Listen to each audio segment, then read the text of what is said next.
Have you heard about the epic feud between Samuel L. Jackson and Donald Trump? No.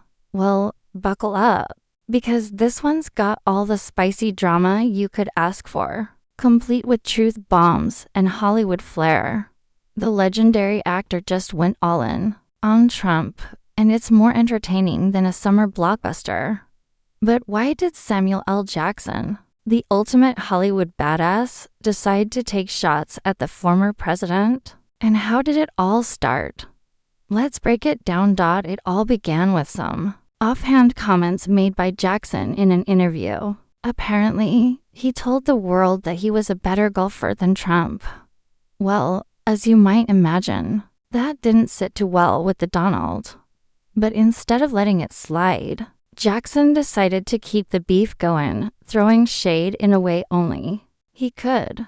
Jackson didn't just stop at making fun of Trump's golfing skills. He came out swinging, calling him a taker sore on the lip of democracy.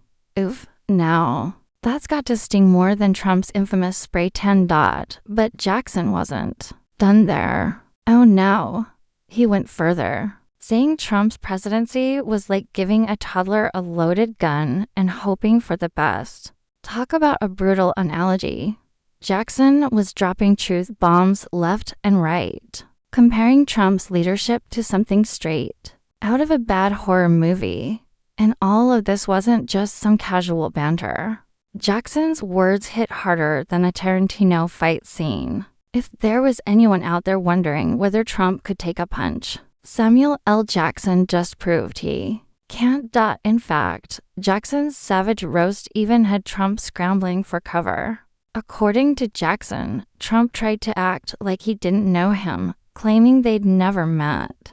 But Jackson wasn't having any of that.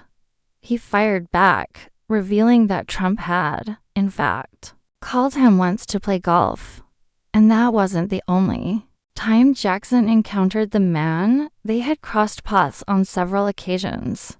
So, what was Trump's deal with pretending he didn't know Jackson? Jackson's not buying it, and neither should we. Jackson also called out Trump for his incessant TV appearances, sarcastically poking fun at how Trump was barely getting himself out there. That's when the true shades were thrown.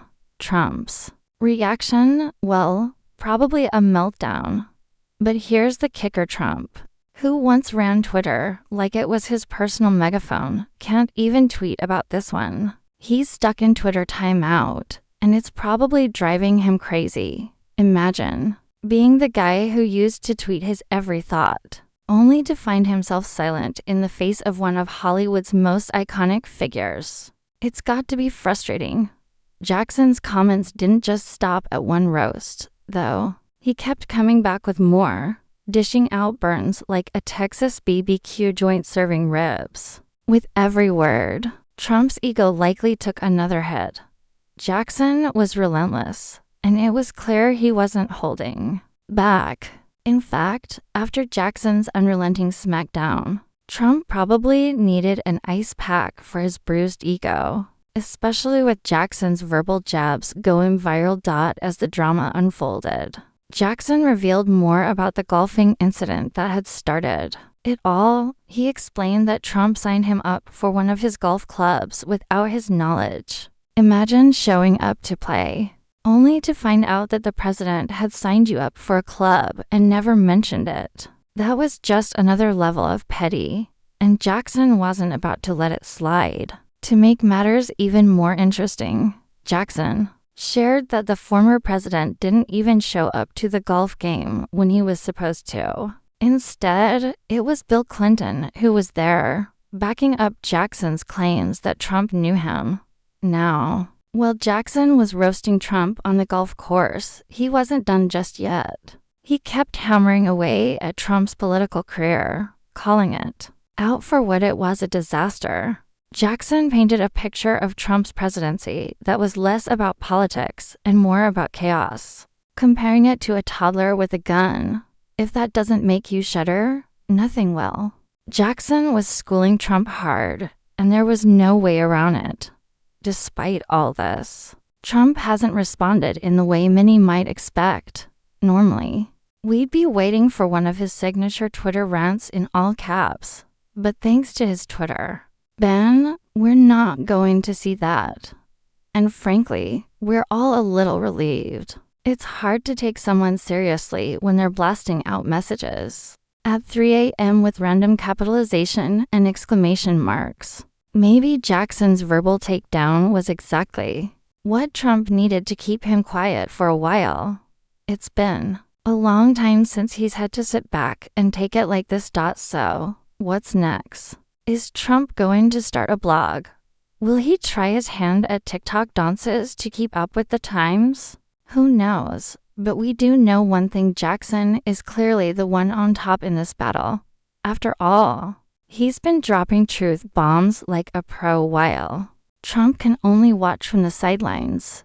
And as we all know, Samuel L. Jackson doesn't just talk. He leaves a mark. So, what's going to happen next? Will other celebrities join in and throw down in this epic celebrity smackdown? Could Michelle Obama be the next one to deliver a knockout punch? Or will we be hearing more spicy takes from Trevor Noah? Only time will tell. But one thing's for sure: when Samuel L. Jackson speaks, everyone listens. Even Trump's Golden Tower probably shudders a little bit. In the end, it's clear that when Samuel L. Jackson gets involved in a feud, things are about to get real.